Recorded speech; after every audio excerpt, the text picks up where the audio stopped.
Hello friends, it is Professor J.R. Gowder once again before you to explain about other things about algae. Last time in my other video I explained you something about importance of algae and the natural habitats where they occur, how they appear. That all things I have shown you in my one video, and this is the second video on algae.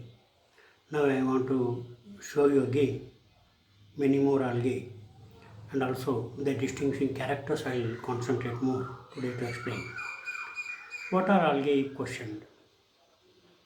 So answer must be the green aquatic thallophytes with unicellular reproductive organs and are protistans. That's the meaning of it. The meaning of all these words one by one I'll explain. Aquatic means they are in water. Means some algae are in fresh water, some algae are in marine water, but in water. But there are some algae occurring in moist surfaces outside the water bodies also, like on the rocks and tree barks. Moisture, if it is there, where they occur.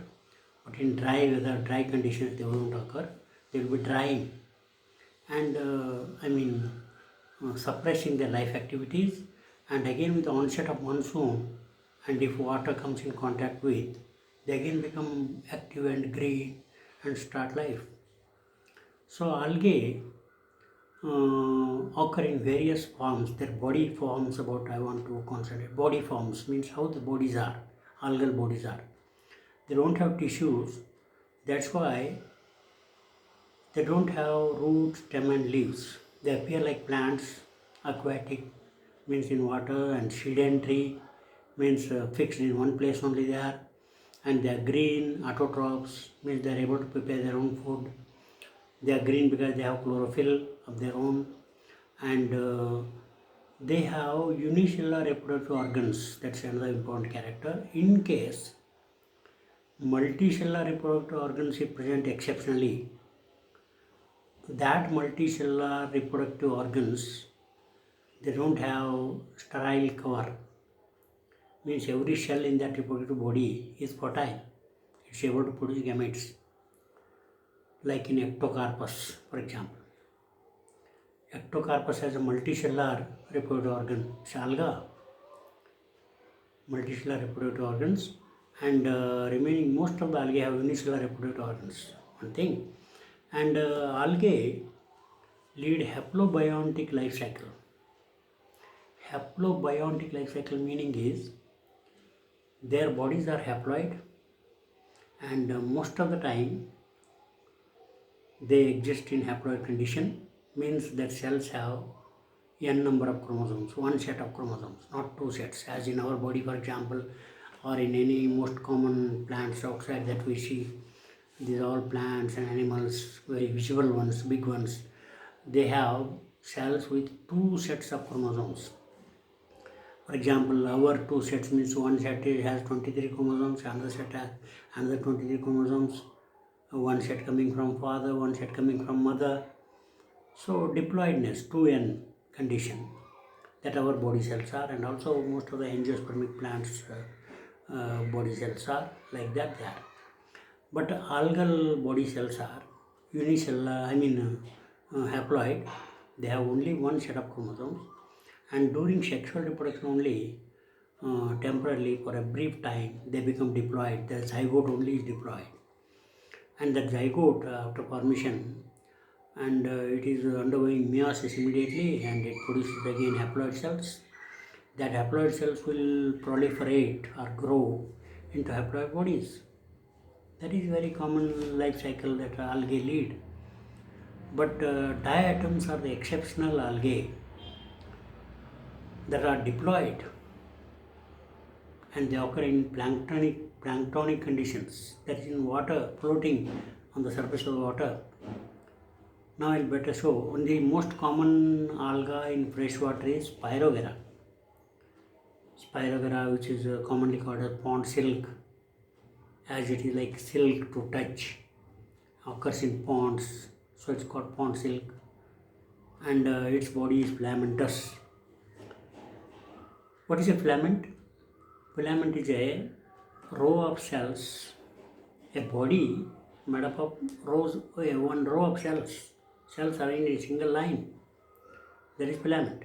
And filaments may be branched, unbranched, and the number of algae are filamentous like Spirogera, Eulothrix, and Hydrodictyon, like that. They are all filamentous algae. And there are algae appearing like higher plants, herbs and all that. In water, for example, see Cara and Nightella, they appear like herbs. But see, herb is a word suitable only for higher plants, angiosperms. Some angiosperms are called herbs. It's not so. Algae are not like that, but appear like that. Means the body appears like higher plants, but cells are, see, haploid. That is. And they occur in water in submerged condition. Now better I'll show you some algae here. Then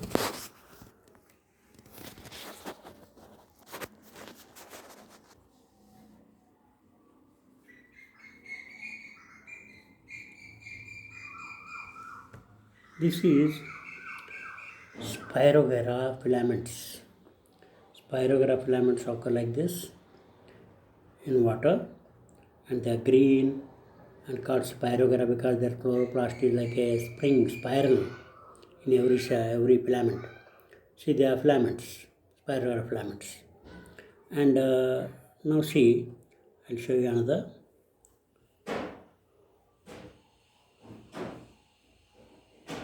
This is Chlamydomonas. Chlamydomonas is a, see, this alga, Chlamydomonas, single celled, having two biflagellate condition, two flagellae. So this one, the single celled Chlamydomonas, it has two flagella, and here it is conjugating. There are two Chlamydomonas uniting with four flagellae. Sexual reproduction, conjugation. Like this, they fuse and they will form a zygote temporarily and immediately undergo meiosis. This is unicellular alga, green in color, actively, swimming in water, running in water. So that is Chlamydomonas. And I'll show you some other algae.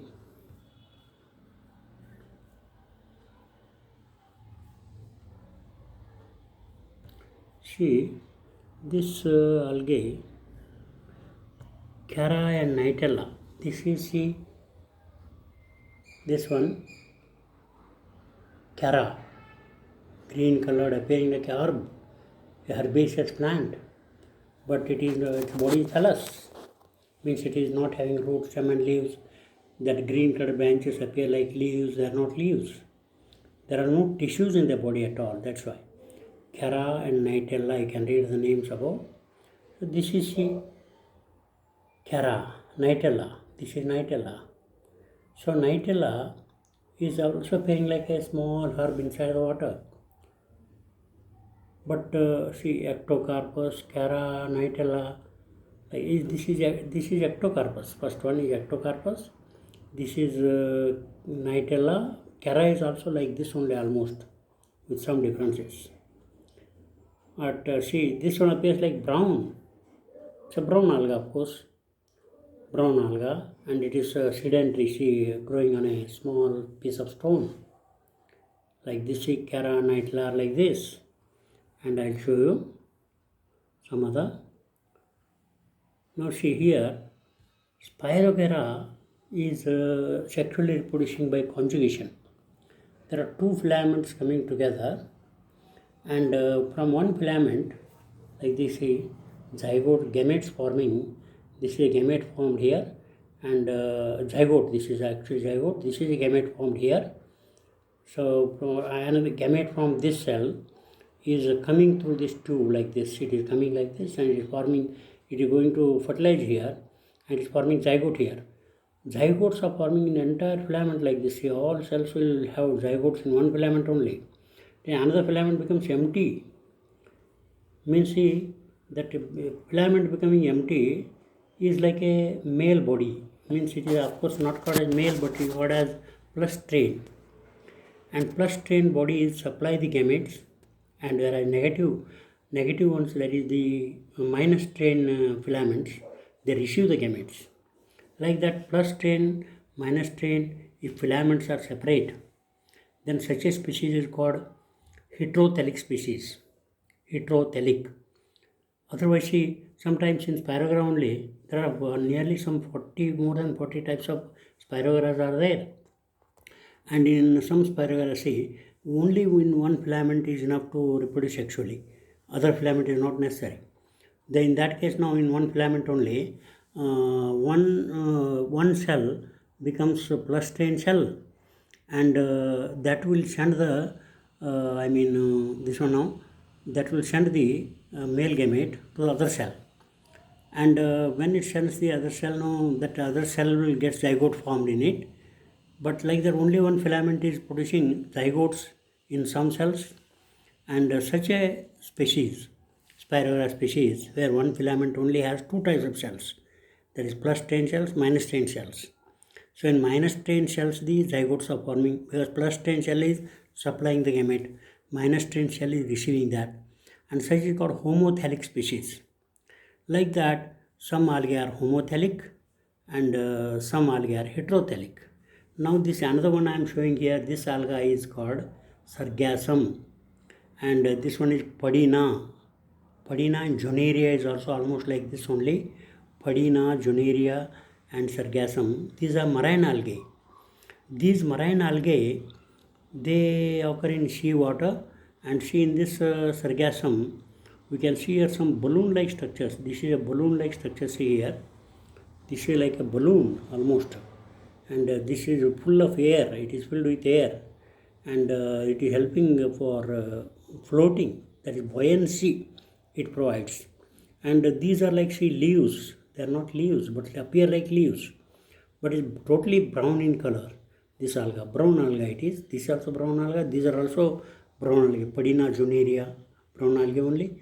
They are growing attached to rocks inside the sea water, marine water, and because of the beating of the sea water, their bodies will be breaking and pieces will be coming out of the water, and they will be, see, falling on the beaches. Might have seen, if you have visited the beach, you will see a number of small pieces of plants mixed with the sand there. They are sargassum, Padina, Joneria's body parts, and these are brown algae. And like this, see, algae are so many types, and I will show you some other. Now see, this alga is here. In my last explanation I have explained, but I have not shown you this properly, I think. See here, there is a white powder you are seeing. This white powder, see, this white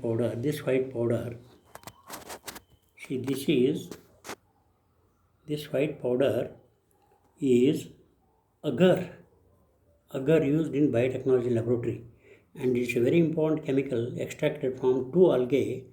One is, this is Gelidium alga, and this another one is Gracilaria. Gelidium and Gracilaria, they are growing in the ocean beds, sea or ocean beds, the bottom.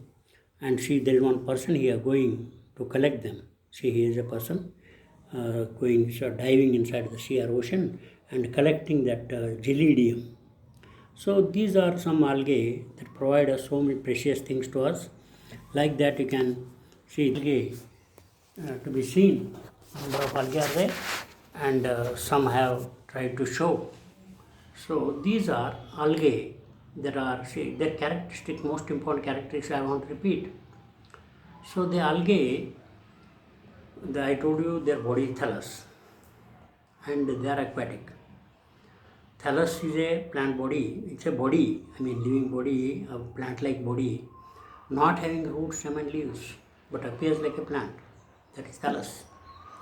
So algal bodies are thalli, plural thalli, singular thallus, and fungal bodies are also thalli. Algae, fungi, both are having thallus body. and algae are aquatic and maybe in freshwater and marine water, and their reproductive organs are unicellular, in case multicellular without spiral cover. Most important characters of algae. That is, for fundamental basics, these things are not highlighted in most of the teachings. I want to remind you. Now, after seeing this algae and realizing their importance, I told you last time, there are some algae called diatoms. From the diatoms, see, once again I'll show you if you want. See, these are diatoms floatingly present on the surface of water, and in these diatoms now there are some elongated diatoms like this, elongated in this way, and there are some circular diatoms or triangular diatoms like this. See, this circular, triangular, these diatoms are called centric diatoms, and these elongated ones are called pinnate diatoms.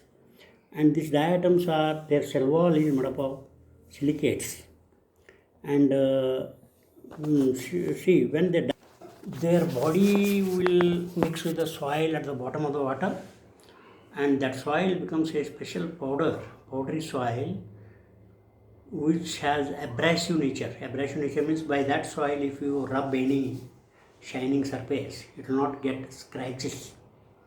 Scratches won't appear. So smooth powder like vim powder, guava powder, beej powder that we use in our kitchens. I am not advertising them. So only thing is, see, such powders very commonly every house uses. They are all made up of this diatomaceous earth, a powdery soil extracted from the ocean bed, and that contains the diatoms, and the same diatomaceous earth is used in oil paints, as well as I told you last time, I am repeating this time about them. That is, they are used in paints also, they are used in night visibility marks like radium, they will be shining, reflecting the light, and they are used in industrial boilers. Like this, see, these organisms which appear as waste things for us, we feel that they are dirty and they make everything dirty, but they are so much useful to us. They have become part and parcel of our life activities in every kitchen there, and our day starts with say, toothpaste made out of this particular diatomaceous soil only. So toothpaste, show me a house without toothpaste. So toothpaste is a part and parcel of everybody's house. Notice that. That's why so much useful things are there. Only thing is you have to understand, realize, and they must extract the benefits from them properly. That is all about sea algae, and I think I tried my best to convince about the most important characters, and also tried to show you some specimen to you. And better, it's enough, I think, because there is lot still to be clarified about them. Haplobiontic, diplobiontic, these very important words I highlighted. Most of the algae are haplobiontic. Only diatoms are diplobiontic. Diplobiontic means that the diatoms are diploid, and only during sexual reproduction they produce haploid gametes, like higher organisms, human beings and all that. They produce gametes which are haploid, and only in gametic condition only they are haploid. Otherwise, most of the time in their life they will be leading diploid life. That is diplobiontic. But in general we call algae are haplobiontic. That is about algae, I think. Thank you friends, keep listening, it will be useful to you.